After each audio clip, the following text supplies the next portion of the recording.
Cool. Can everyone see everything okay?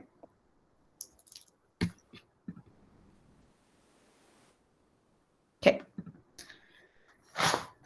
Cool. So punk archives and the death of maximum rock and roll. Last week, we basically just went over the history of maximum rock and roll and ended with starting to talk about the archives. So last week, we also ended on a really poignant statement by one of the longest lasting MRR coordinators, Grace Ambrose, that the MRR archives are not a totalizing history of punk, but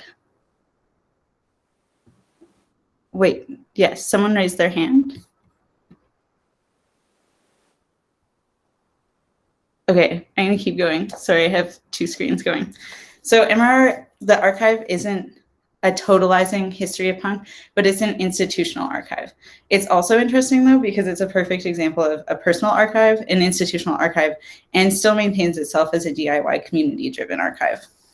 So what does this mean? There are different forms of archives based mainly on the processes of acquisition, and institutional archives collections are gathered and maintained as traces of the history of the organization. And that's what Maximum Rock and Roll did. It's usually like for organizations, it's usually like a more boring version. Like it could be like tax papers, invoices, like employee reports. But for the magazine, it was records, magazines, photographs, like artwork, like everything that was ever sent to them was kept in the archive. And also, it truly only started as Tim Yo's personal archive, and that ended up becoming what we now know as the MRR archive, which has over 50,000 items in it. So an icon of the MRR archive is the elusive green tape that's on every record in the collection, as you can see in this picture here.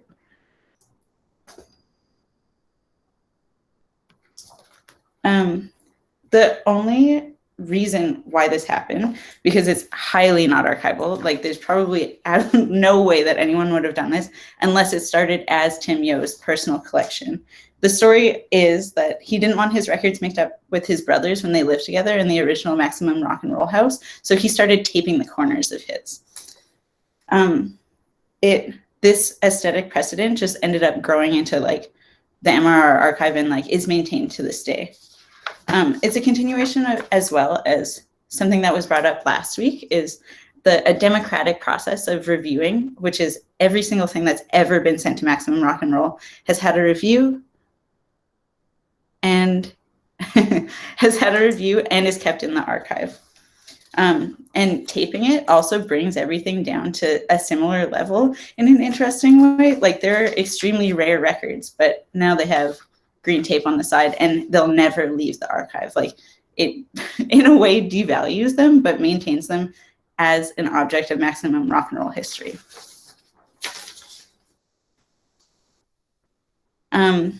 So really that's an example of with curational care. Well, with Tim Yo, it started as curational care and then it became entirely submission-based, but a personal archive, a personal collection of anything ranging from flyers, posters, cassettes, records, URL links, and memories of shows or online fights or interpersonal drama all add layers of nuance into archives that should be kept. It's all part of the history. Personal collections are one of the most useful sources of archival knowledge. They reflect personal inference of political context, aesthetic decisions, regional information, and also gossip, honestly. The scope of MRR is another good example of that, as it followed their shifting policies. We also brought up quickly in the 90s, MRR changed a little bit of their, what would be their submission basis, which they said that no longer could major labels or any bands on major labels submit, which was a little bit loose, fast and loose, because some record labels were included and some weren't. And a spinoff of what happened with this was a bunch of like rival magazines, quote unquote, which is interesting because now there are like separate archives that are niched in their own way. Like a really good example of that is Punk Planet started directly because they were upset at MRR submission policy. So, and getting into it, the last major thing that we didn't talk about, as MRR is now quote unquote dead, was a digitization initiative. And so I talked to the last archivist, Siobhan Matchhorn, about like what happened with the digitization. And so from 2016, MRR launched a campaign with the goal of creating an online database of everything in the archive, which is also wild. It's over 50,000 things. But they started with the magazines themselves.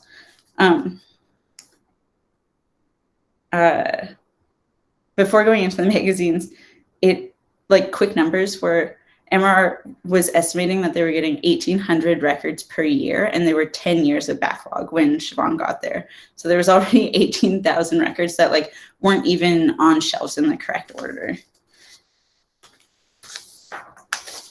So starting in 2016, there was like full-time work being done on the MRR archives. They had work in tandem with a company that was offering free digitizing services based on like a slightly confusing thing where they were on a subscription basis. They managed to say that MRR was like an academic institution. They could pay themselves to do the work for MRR for free. So they did that for 2 years. Siobhan started a different initiative working on typing up all of the reviews instead of just scanning each magazine, which makes it infinitely easier to search, but also is wild to literally go through and manually type everything up. In 2017, though, the work kept going, but the company that was helping went bankrupt, totally disappeared. It halted the project a lot. And then 2 years later, in 2019, MRR would stop producing magazines. This really, like the MRR house was gone, the archive needed to be moved. This was like a major end to the digitization process, which is like pretty sad. None of the audio has ever been digitally archived. However, there are 372 issues online and fully scanned, and everything that Siobhan and Grace Ambrose and this other company and all of the shit workers who helped is free and online on archive.org. As it stands, the MRR archive is still physically housed in San Francisco and is being maintained, but there's no like future plan for what digitization could look like. It's just kind of an enigmatic mystery figure somewhere in the Bay Area at this point. But going back to what MRR started as, a personal collection, and what it grew into, the biggest punk archive in the world, is bringing up the points that it's worth saving anything. Like creating a record of punk is inevitably able to contribute to a future archive and a history. Like the Webster definition of an archive is a collection of historical documents or records providing information about a place, institution, or group of people. So I would argue anyone's pile of posters, a wall of tapes, or anyone's Instagram full of photos of shows, like videos on YouTube, like all of this contributes to a greater narrative. And the real definitive shift of like your collection to an archive is creating boundaries for that project. Like a lot of that is often regional. As mentioned, Punk Planet, which started as a rival offshoot of MRR, like only in January just put up their entire institutional archive on archive.org as well, which is every magazine that they've ever made. UCLA has a really interesting punk archive that is all digitized as well, that is mostly photograph based, of everything that was happening in LA that they can get their hands on. And I think my favorite one is the People's Archive at the DC Public Library has specifically a punk archive, and it's based on DC regional history. You can scroll through their website, it's very easily accessible. And it literally, the entire archive is built off of personal collections that have been donated to the library and then cataloged as such. So if that's not a reason to keep all of your flyers, I really don't know what is. Not. Hey, so yeah, I just wanted to talk briefly about punk's footprint on the internet, such as it is, and go into message board culture.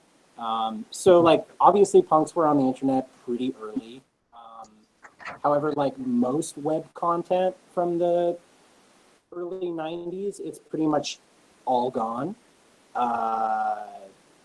One example I found while researching this was the message board for Chainsaw Records, which was like an early, you know, I don't know. They put out like the first Slater Kinney records, and like it was Donna Dresch's label. Anyway, they had a really early website in 1996, which also had a very bare bones message board, which, according to what I could do, was the first like online meeting point for queer punks. You know, it was an anonymous message board, like most of them would be. People confess crushes, talk politics. A lot of tours and shows got booked through this message board. And while I was able to find a complete archive of all the Chainsaw zines, records, gig posters, photos associated with Chainsaw Records at the University of Washington, there's no meaningful backup of the message board in existence. Like, basically nothing. As far as I can see, yeah, basically it's just a single JPEG of the front page taken at some point. Anyway, the reasons for this are pretty understandable. As contemporaries of the time put it, a message board was like graffiti on a wall, not worth preserving. On top of that, the Internet Archive only began in 1996, and obtaining the tech and software required to maintain backups of the site wouldn't be like a priority for any DIY label.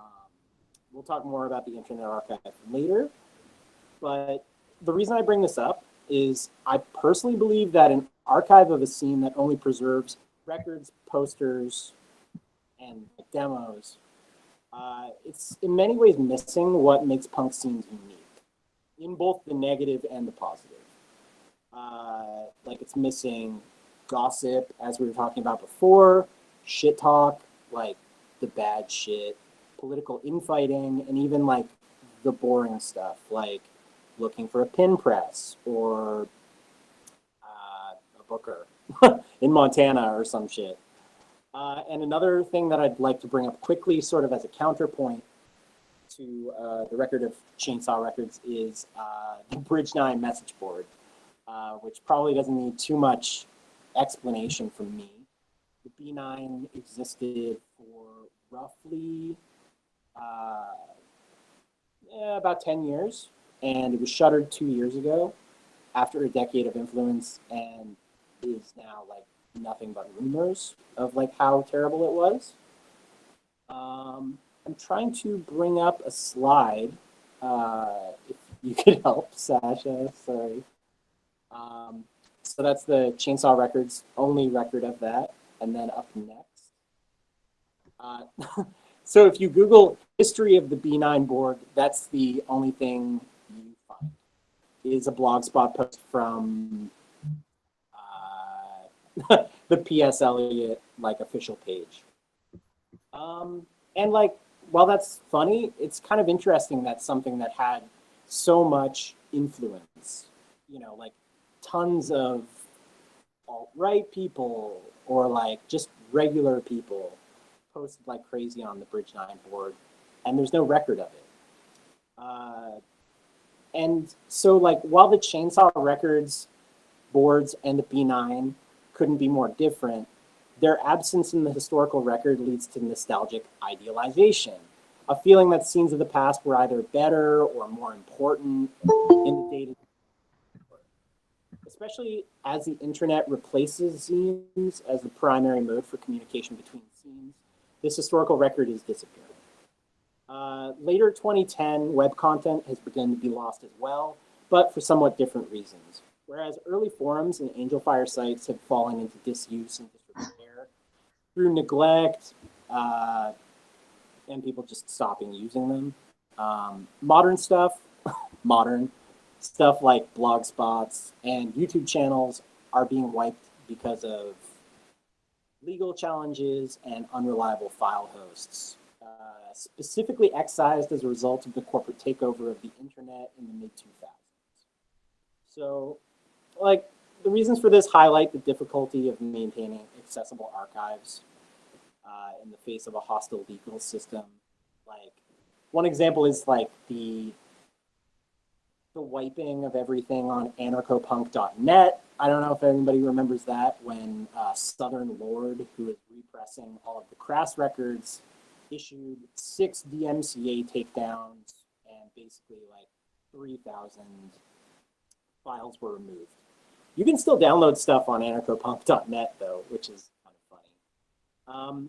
Less funny is like at the Boiler Room, who we saw before. I was just trying to find an old video of the Nodes who were playing there, and it's gone. Like, I don't know exactly where all of it is, but I do remember from back in 2017 that the Boiler Room, the venue in Boston, where most of these videos were from, were facing eviction. So chances are they were pulled to fight eviction from the space. And as far as I know, if anybody has any information on that, I mean, they're gone. So like, it's not hard to find a rip of, say, the first Crazy Spirit demo online, but smaller bands and projects disappear from existence every time a file server gets dumped. You know, back 2 years ago, maybe you heard about the MySpace servers accidentally dumping 50 million songs from their like personal archives. There's so much there that is, you know, gone. Most of it, I'm sure, was crap, and it doesn't matter. But it's just, I don't know. Another example of showing that the online space is not ideal for archiving our collective artistic outputs. And like, I could go into more detail with this, but obviously this doesn't touch on the moral or environmental issues of web hosting through like the big 4 tech companies like Google, or the energy cost required to maintain cloud storage.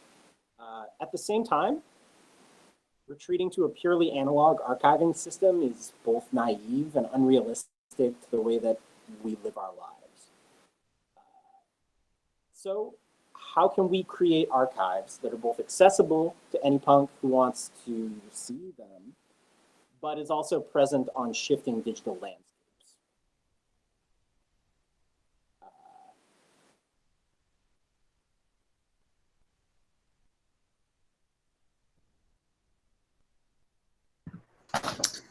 This is a quick anecdote, an ode to archive.org, if you would.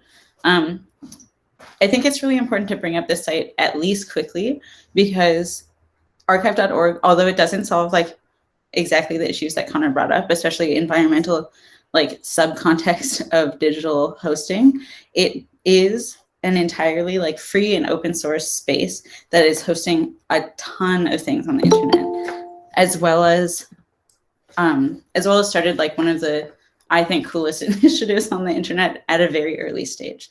So archive.org started in 1996. It's a not-for-profit which functions both as a digital library and an archive of the internet.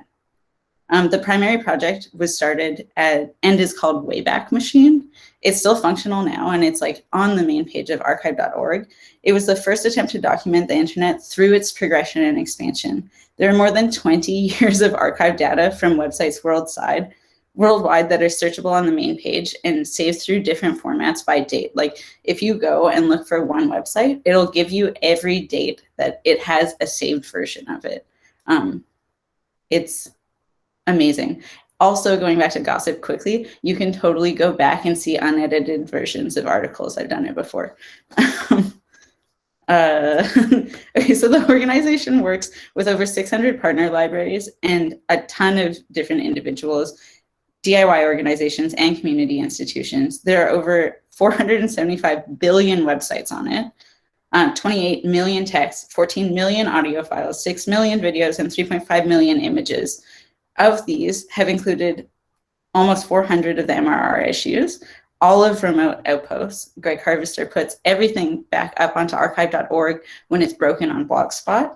And most recently, all of Punk Planet, including like so many academic resources that are usually withheld without, academic login information, all free on archive.org. You can host things, you can submit things. It is truly an amazing resource.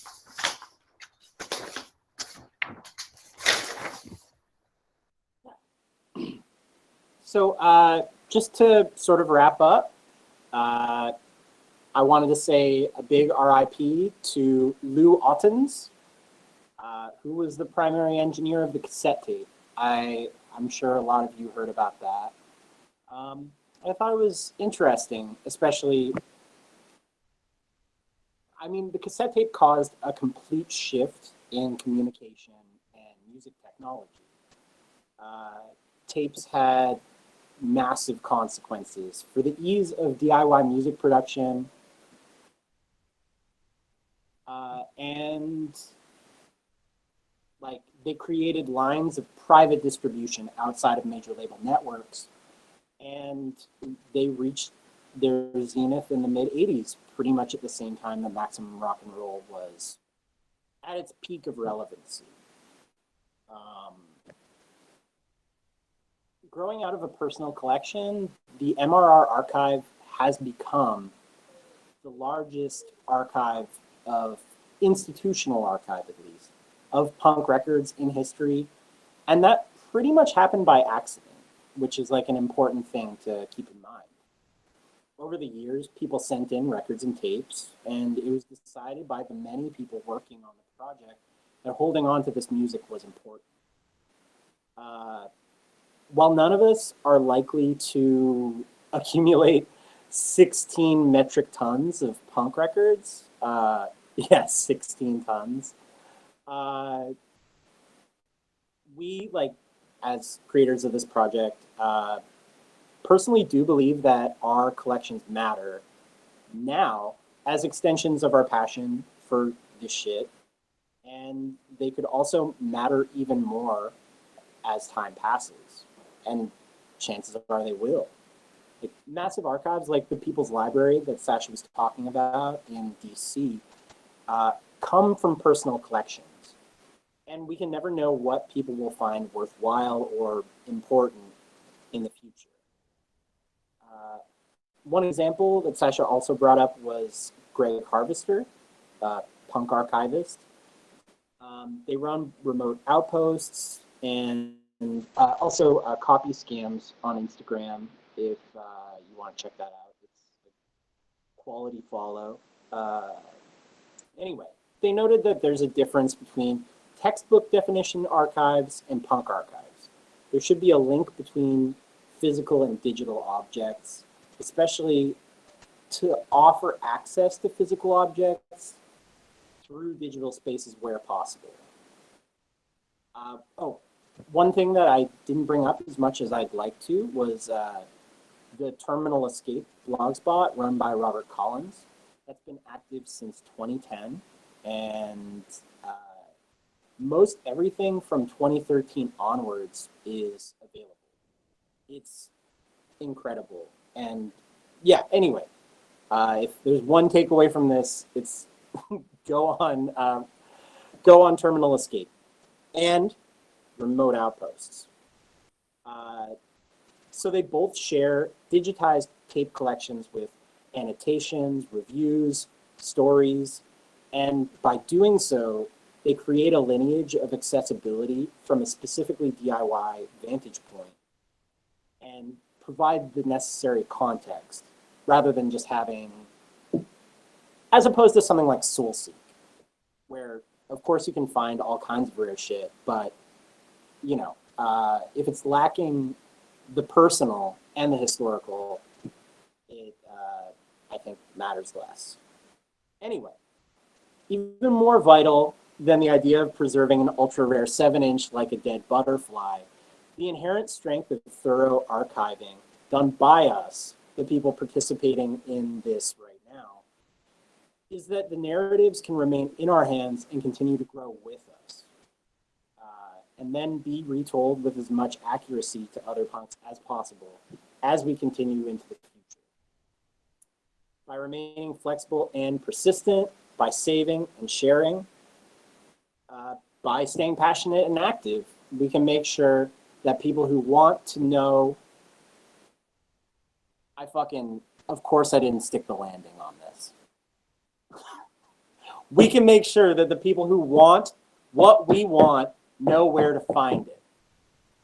Punk belongs to the punks. Hold on to your tapes and back up your files. Thank you so much for the time. Thank you. And yeah, Soulseek. Everyone share their Soulseek names. Put your Soulseek name in the chat. Yo, do it.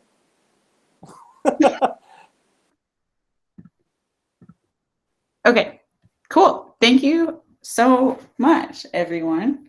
That was really fun. Also, I don't know, I'm literally in school for archiving. That was pretty cathartic. Punk archives are really cool.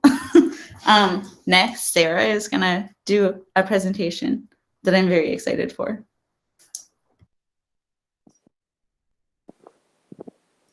Hey! Hello.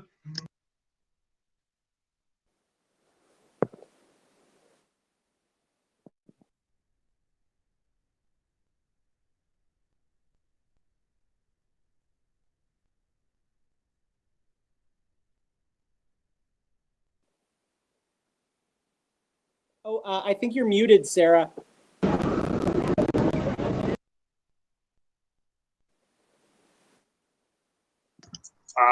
Good point.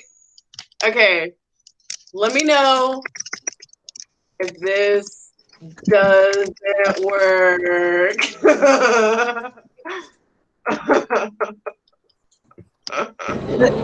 Punk ist eine jugendliche Protesthaltung. Punk ist eine Protestbewegung. Punks wollen provozieren durch ruhiges, lautes Auftreten.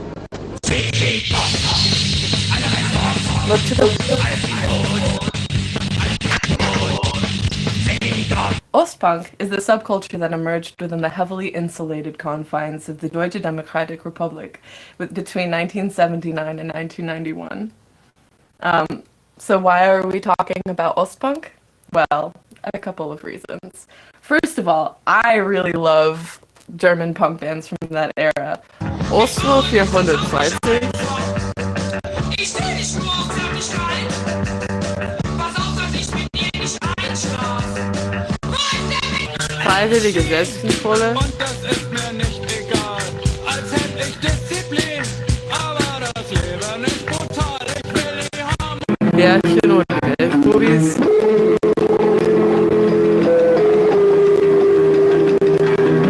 Der moderne Mann. Das Telefon klingelt, ich renne hin. Falscher Bund. Das Telefon klingelt, ich renne hin. Falscher Bund. Falscher Bund. Ich lege den Hörer auf und sage, gib mir meine Nummer, wähle ich sie an. Das kann doch kein Irrtum sein.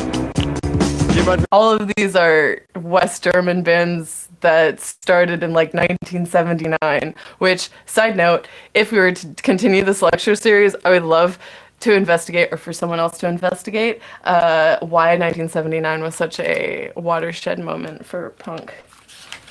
If anybody's interested in that. But anyway, so yeah, it occurred to me recently that I love all of these West German bands, but I have no idea what was going on in East Germany at the time. It was so naturally, it begs the question. And the answer that I found thrilled me and chilled me. The story of punk in East Germany is really great and important and unique for a few reasons.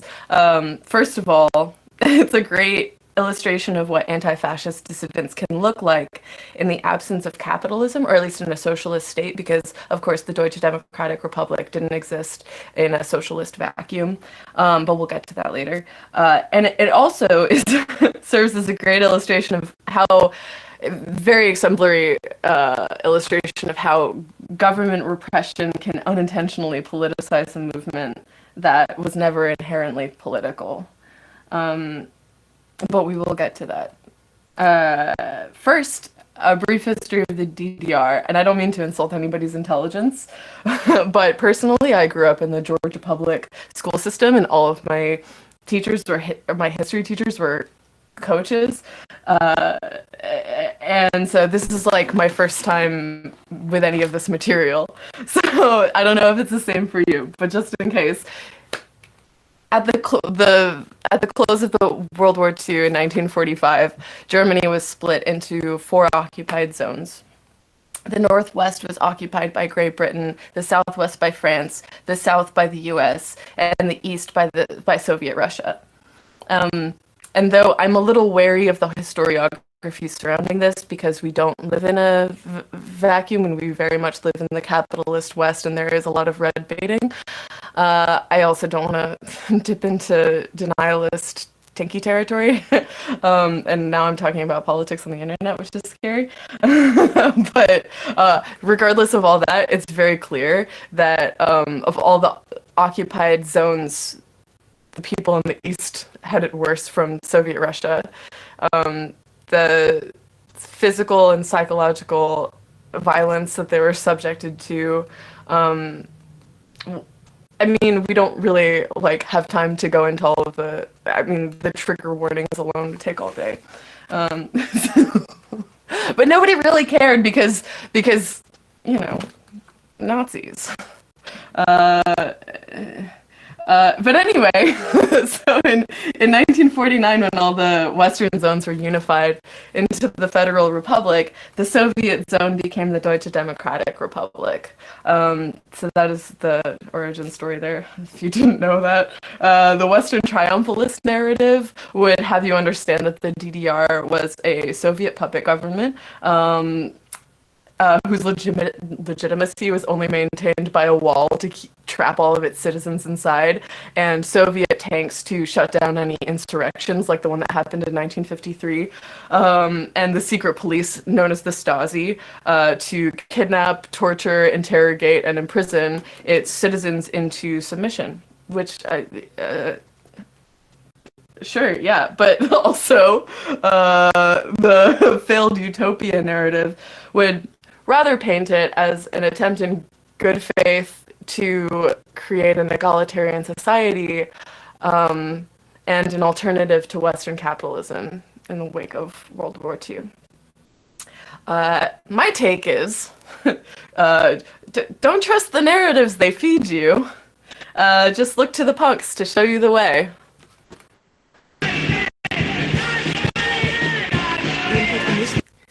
1979 to 1981. In 1979, UK punk first crossed into East Germany over British Armed Forces radio. It was illicitly recorded and disseminated in cassette tapes, and ironically it smuggled in a criticism of Western decadence, which took root and transformed in Eastern soil. The line, "no future," in the East became "too much future." In the preceding years, the Sozialistische Einheitspartei Deutschlands, or SED, had begun cracking down on Eastern German youth. Children aged 6 through 14 were expected to join the Pioneers, which was a subdivision of the Freie Deutsche Jugend run by the SED. The state-mandated youth organization intended to instill the youth with a proper socialist personality. Uniformity and limited free time were strictly enforced in school and throughout youth programming. The emerging punk subculture then represented an alternative, which punks grasped at to reclaim their youth and individuality. According to Ostpunk Henrik Gericke, to have no future wasn't what I feared. The terrible certainty crept up on me that there was too much future ahead of me, an outlook without an outlook, not helping me in the realization of my needs and interests, instead offering me bonding friendship with the Soviet Union, the unity of party and people, and an end time that wasn't ending. In the early 80s, punk remained an apolitical youth movement. They were sometimes taken in by the Volkspolizei, but quickly released and never captured by the Stasi. The biggest threat they posed the government at that time was in scaring away tourists with their greasy, brightly colored hair and body odor. The DDR relied on foreign tourists for their revenue and for boosting their public image. So it quickly became a priority to reduce punks' visibility in public spaces and get them off the street. Then in 1983, the Ministerium für Staatssicherheit released a report on punks calling them asoziale negativ dekadente Jugendliche, or asocial negatively decadent youth. Here I'd like to pause for a moment so that you can appreciate the Stasi illustration of Jugendkultur.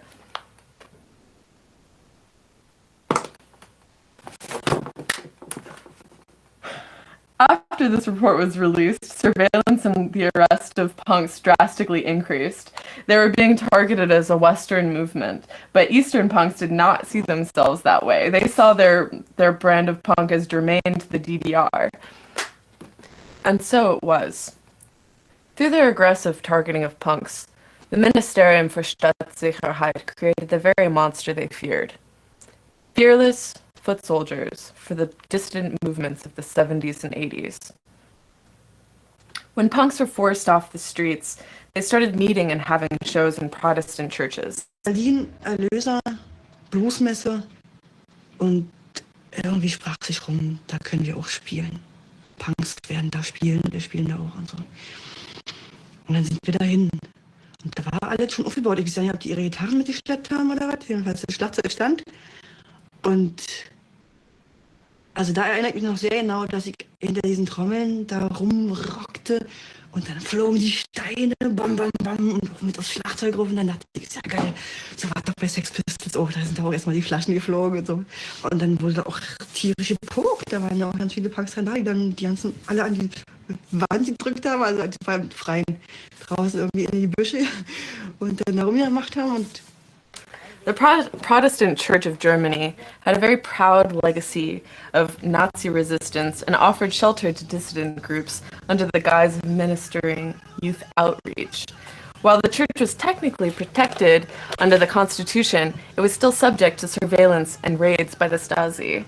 In one interview, Michael Lauda from Planlos recalls a show raid during which his friend stuffed his lyrics sheet up her shirt because if the incendiary lyrics had been found, they all would have gone to prison. A lot of punks did go to prison as political prisoners. The entire band Vitamin A, for example, was imprisoned for their lyrics, but as soon as they were released, they all reformed under the name Anti-X.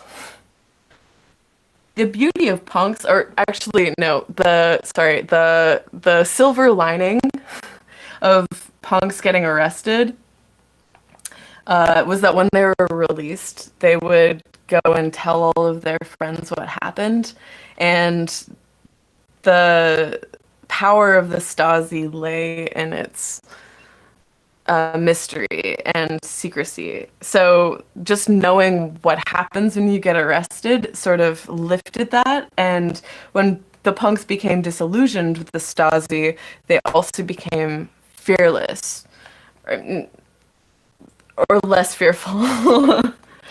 But not all punks, because some of them became inoffizielle Mitarbeiters or informants for the Stasi. Most famously, Sasha Anderson. He was a central organizing figure of the Prenzlauer Berg scene, and he was dubbed the cultural minister in Berlin. And he did a lot of good work, which included recording and releasing the first ever East German record in West Germany, which is the 1983 Zwischenmaschine Saukerle split DDR von unten, which I highly recommend. Sasha Anderson had been caught doing punk activities in 1979 and released on the condition that he would provide the Stasi with personal details and evidence of incendiary activities within the punk scene.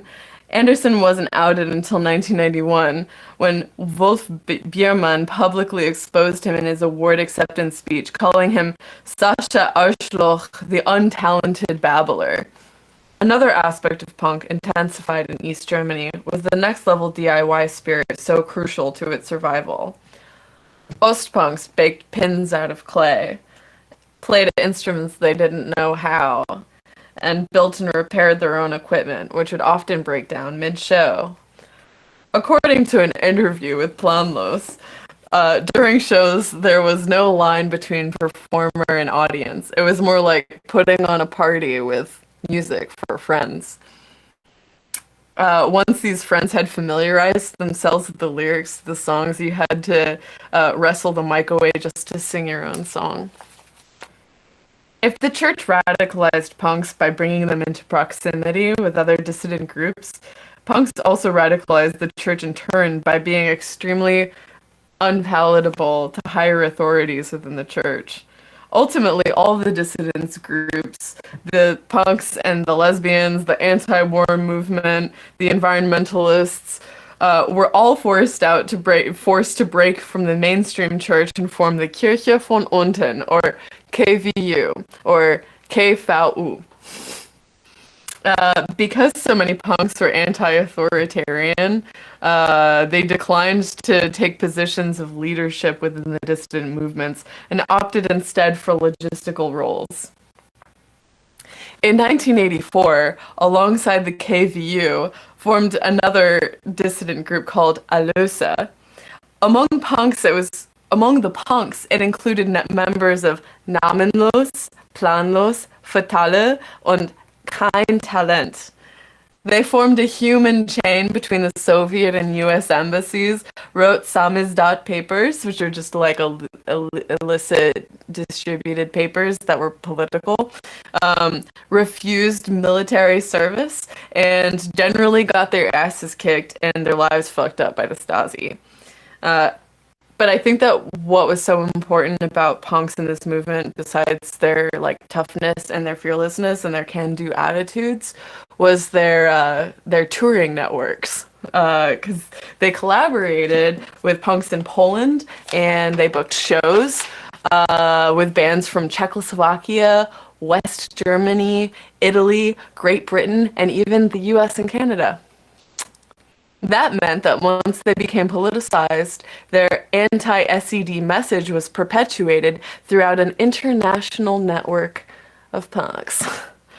And ultimately, it was an international public pressure which brought about German unification. So, that's how punk saved Germany.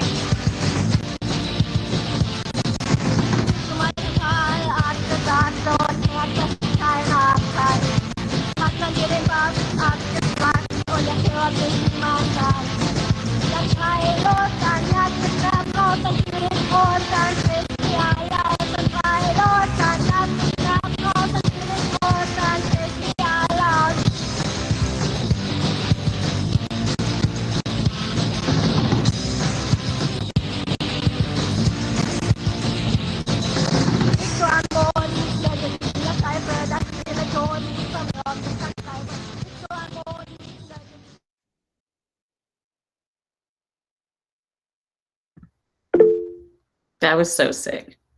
I think I can say on behalf of everyone, that was amazing. Sick. Yay. And then also topically, next up is Max. Are you ready?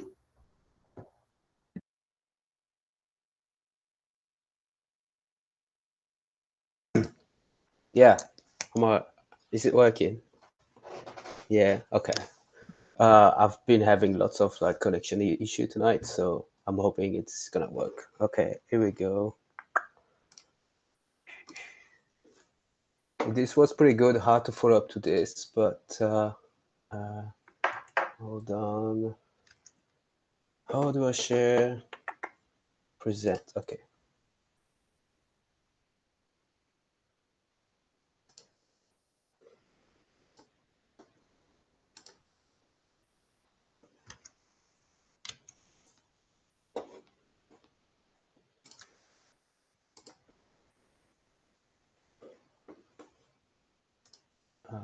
One sec. I might not.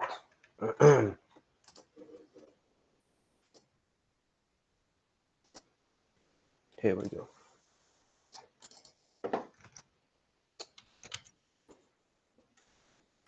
Okay, so I'm trying to do like a really short introduction on Polish 80s punk. There's a lot of things to say about it, but one second. Sorry, it's the first time I ever use a Google Meeting. Okay, so this is a very short presentation, and I'm not going to dive too much into it. There's much more to do it. I mean, I will give at the end some resources if you want you guys to just go further into it. I call this presentation Shiletka, which means razor blade, and I will explain along the presentation why I use that name. So I think like with the former presentation, it's all about context when we talk about like pointing from certain era, and this is why I think the Polish punk scene is really interesting in the 80s, because this is the dying era of one of the communist countries from past the Iron Curtain, and it's a clash of the old and the new, the old values and new values. The young people want change, want more Western lifestyle, and so on and so forth. And also, I think that this specific part of Polish punk, well, not that specific part, but Polish punk in general, has been kind of not really looked at by other like Western punks or whatever. And there's some really, really, really good music in there. So I'm just gonna go to the next slide. And also, yeah, I'm gonna butcher some name, but you know, here we go. So Poland in the 80s, because it's already kind of a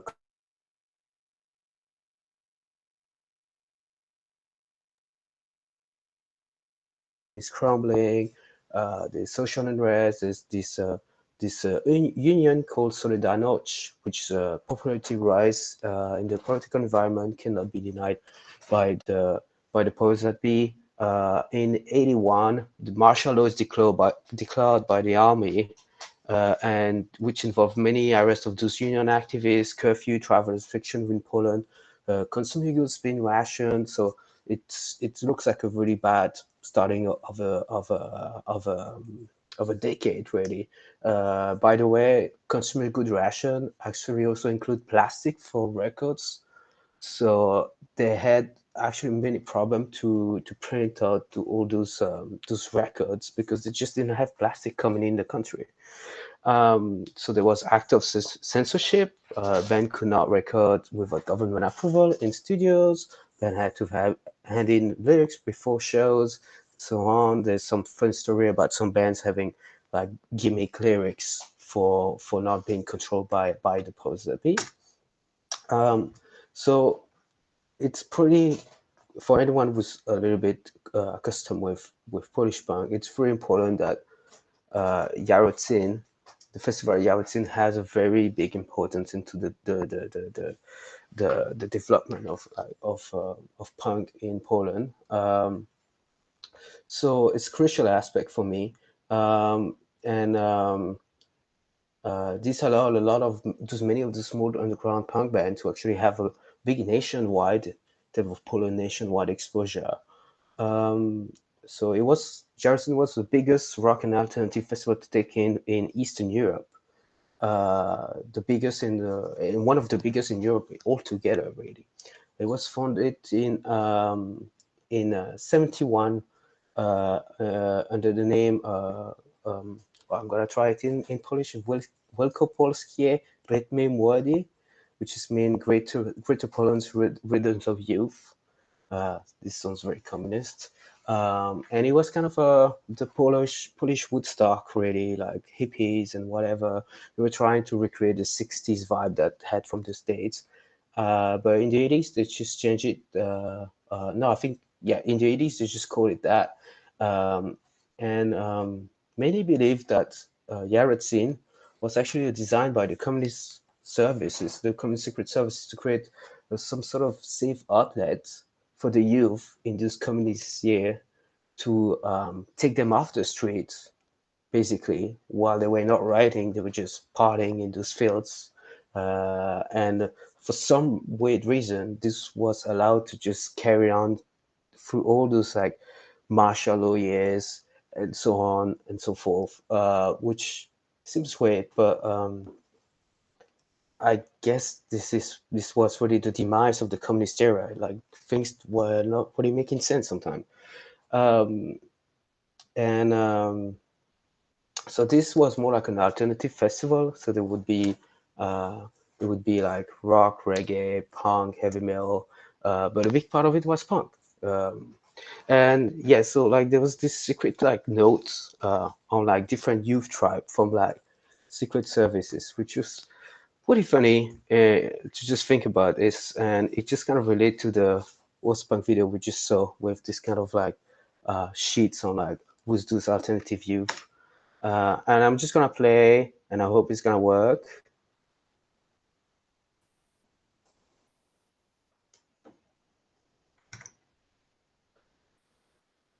I'm not sure if you guys hear the song, but all right. Well, if you not hear the song, you should just go and check it out later. It's Siekiera going live in Poland in 1984. This was one of the biggest audience of the festival. So I'm just gonna go to the next slide. So there would be a lot of people attending this. This was not a small DIY festival, really. So in 1980s, there were 3,000 people attending this, and in 1984, they went up to 20,000 pay attendees. So there was no way to know if other people would just like not pay or whatever. I think I saw some articles suggesting there would be actually a lot of people who were not paying this festival. And so this is pretty consequent, as you can see on the picture. It's pretty consequent, and it permitted like to get connection between all these different youth from different small towns across Poland, which just were gathering in the same place and just really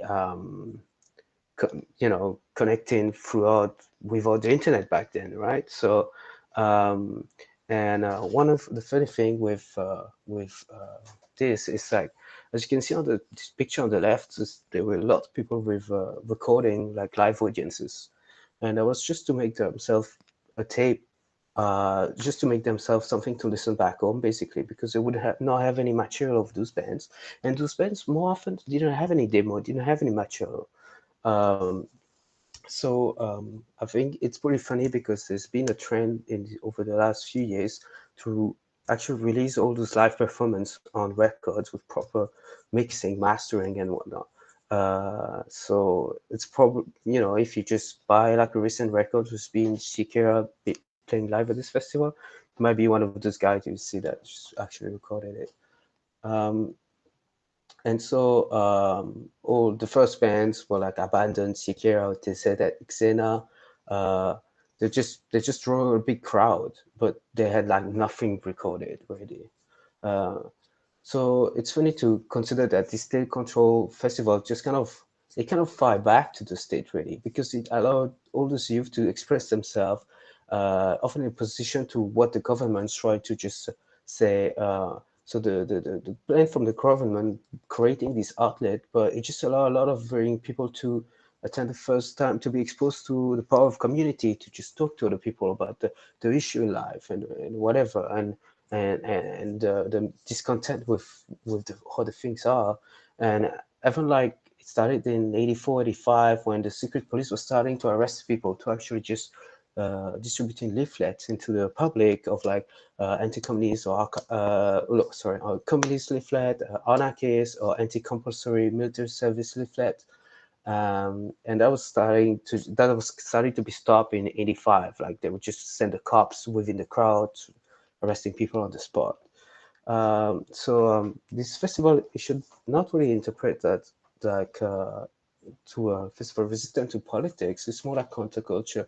It's more like against the social norm, against the cultural politic of the state. It's like a youth revolt, really. It's Yersin was never really political, really. It was just a big festival. but it's more again the social system, the lack of prospect, it just and embracing the slogan of new future. This is a quote that came from Bob understanding the excellent European youth revolt. So for the end of the story, the Yarratin Festival was suspended in 1994 after riot and clash with the police. I mean, it's a pretty good end, actually, I guess. It was resumed in 2005. I think it's more like a commercial event, but I'm not 100% sure. It's pretty cool with Yarratin. If you just dig up on the internet, you're gonna find tons of awesome footage, really 80s footage of like Eastern European punks, and it's pretty cool in my opinion. Okay, so this is Yarratin's covered. I just want to cover what punk in Poland was then. So back from the 70s, from what I actually could learn, it's just most of those music was discovered illegally from like illegal radio station or just records sent from France, from Western Europe, from Canada. I've seen some story about this, from KSU having like records sent from Canada. And also like it's funny because from the beginning the Secret Services, they didn't like those guys just wearing like leather studs and razor blade, and so the Secret Services actually really investigate acronyms on bands, of what they were standing for, because they thought they were really anti-state, even from in 77, which was more political, and that operation was called Siletka. So this is kind of what bring me up to just kind of coin this lecture as Siletka. And the first punk rock tour was actually in 1982 in Poland. It was done with Deserter, De Ruyter, Tizia, and Xena. So that was during martial law. So this weird like this weird like middle ground when there's martial law, but there's still like a punk rock tour. And Ton Press, which is, if you look into it, is gonna be the only label which is actually having pressing all those record. It's the only label in Poland, and it's a still control label. So censorship, control of like who's gonna be recorded or not. I mean, even in the pop world, like if a band was criticizing the government too much, it would just cut it off, and suddenly that band would just disappear from the top charts. That's pretty common. I've seen many examples of that. So it was, I think punks were always kind of treading a fine line between being censored and actually expressing what they wanted to. So this is where the wide use of metaphor came in the whole like communist music, and that's like across the board, like even like in pop rock, etc. Yeah, so I'm just gonna jump into the bands now. Obviously, if there's only one band, it will be Deserter, in my opinion. Deserter is it's also the only band actually I had the chance to see live in 2012. Deserter is really is still active to this day. I mean, before pandemic. And Deserter got international attention thanks to Joey Shithead from DOA and MRR. It's kind of all tied and entwining all together right today. And they got a release on MRR, and it got international attention from there. It's called Underground of Poland. I hope you know about it. If you don't, check it out. It's amazing. Deserter started as SS-20 in 81, and SS-20 was a secret nuclear missile by the USSR.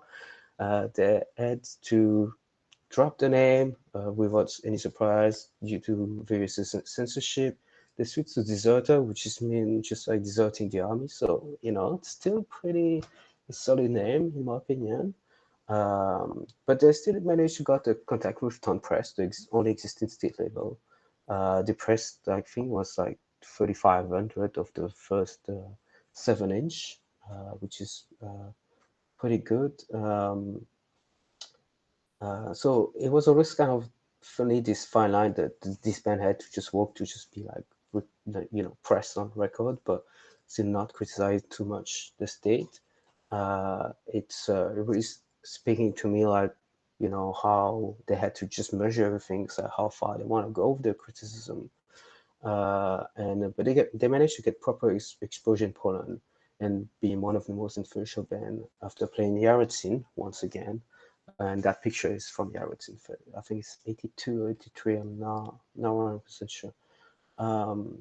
Like for a fun fact about like censorship, like the third album is called Collaboracja 2, because the second one is Collaboracja.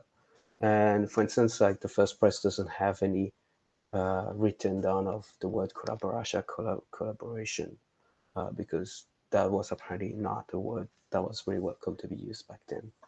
Siekierka, and not Shakira. Siekierka is best known for the Cold Wave album they released, was called Nova Alexandria. However, Siekierka started in 81 or 82 as a hardcore punk band. Those recordings are a bit rare to find, but if you dig, you'll find it. It's really, really good. I think it's just so up there with the Cold Wave stuff. Funnily enough, when before that, when they turned to just do this Cold Wave LP in Nova Alexandria in '86, it was actually really disliked by the punk back then. So the first thing I thought, it was just like being initially unpopular. It's like a discharged Grave New World done right in a way, I guess, because they're still old. Anyway, that was just a little. So I would suggest anyone to just really dig on the first demos they had, because it's really great. And this is the video I was trying to play, but I couldn't get the sound across. Like there's like this the song Fala is really good. The song Miedzi Nami Dobře Jec is really good. And in '84, that's where they got like total nationwide recognition in Yarotzin again. So also for the Siekierka, I want to say that Darius Malinowski passed away last December, so RIP. Was the original bassist and became the singer during the Cold Wave era. The singer until '84, the beginning, was Tomasz Budzinski. He did leave the band in '84 after some disagreement with another person from the band, and he created Armia, which I'll come back later to this. So to this slide actually. So Moskwa is I remember being 1918, seeing like Moskwa playing Niji live in Yaroslавl on YouTube, on MySpace back then. Amazing, full of energy. It's like a mix of some heavy metal, GBH. I don't know. It just, for me, it just clicked in right away. Great look too from Pavel, the singer. Pretty tight. And the first self-titled album from Moskwa is really like a bit underrated. Even if people know about it, I think it just deserves more credit. It's a 28 tracks record from '86 that's just really like hits after it. Like I can't believe that you could just record a 28 track records and none of the songs are actually super boring. They're all very, very, very good.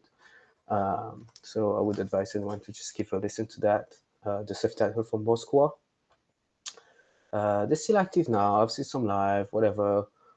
You know, it's okay. They turned in the '90s to just try to sound like The Clash by incorporating a lot of reggae, which is a very common feature in Polish punk, which is weird because it's all white people playing reggae music, you know. But go figure. I don't know why the reggae was so popular in Poland. I blame The Clash though. So yeah. So there's this funny story about Moskwa. That when they had to hand in those lyrics, they had this special song they called La La La, which is literally the lyrics would be La La La. And they would just hand it when they know there's someone from the government actually checking on them. So they could just cover those problematic songs with this La La La song, which is pretty awesome. So Armia Our first two LPs, they're really, really great. The second one is 91, so I'm just doing a little parenthesis outside the 80s here. So it's the singer called Thomas Budzinski, which is played in Army after that. It's great. The second one is my favorite. It's had this weird new wave, weird industrial kind of twist to it. I would, yeah, you should really give a listen. You might just hate it. I love it, honestly. So I would recommend. Unfortunately, I've heard that people from Armia turned to be like Catholic, like extreme Catholic. After that, like the singer Budzinski actually played in Catholic bands, like, which is weird, but not so surprising for Poland because Catholicism in the revolution against communism was very present. The church actually helped Catholic groups really helped to revolt against the communist government. So here you go. I mean, it's while it seems weird for us, it might just make some sort of sense for them. So, and this one is from the 90s, but post-regiment really needs a mention here. I love them. It's like it's really great. Why I included in them is because they actually started in '86. So, but they only released in the '90s with Dominika Domšik playing. Chargeway was like the second album, really great. Once again, I wish I could just play music. Just go check it out. For the records, Dominika Domšik. She plays in a new band now called Morris. They record recently in 2016. So, it's pretty good to just see those guys just still at it. And other band, Tragedia, is really, really great too. Tragedia is they were really short-lived. They never really played many shows. I think they had one show at Yarotin. They just become well known because post-regiment in the late 90s actually decided to just cover the entire catalog of Tragedia on a record, the third record of post-regiment, which is post-regiment with Tragedia. And there's some members of Tragedia playing in that band at that time because they were all friends. So check it out. It's really good, especially demo from Tragedia. So other bands is DZ Xena, which is one of the first punk band in the like proper hardcore punk band. Abandon, KSU, Tilt or Crisis, which has become eventually Brigada Crisis, RNRHS, The Day Auteur. So all those bands, just check it out. Like if you're interested into all of this, I think the five first are like really the main one in my opinion. Just so I definitely passed my 15 minutes. I know, I'm sorry. But here's some source if you want to just know further about it. There's a few movie online like Bits of Freedom, Fala, or My Blood, Your Blood. Those are like easily available online, YouTube or Dailymotion. And some of them have English subtitles, so they're very interesting for that part of the time. There's a book that's a really good book. It's called A European Youth Revolution by Bar van der Steen. That has a whole chapter about the Polish and the police against. It's called Punks Against Communism. It's a good name. And it's really interesting. I got many of my information there. If you want to listen to more song, like you should check classic compilation like Fallout, Jack Punk to Punk. And there's also there's also my friend Mike. His user is Kampa83. I think he's friend with some of you guys. He did this great podcast last year at the beginning of the pandemic, and I think all the classics are just there. It's excellent, and so that's it for me. And I hope I covered a bit, but yeah.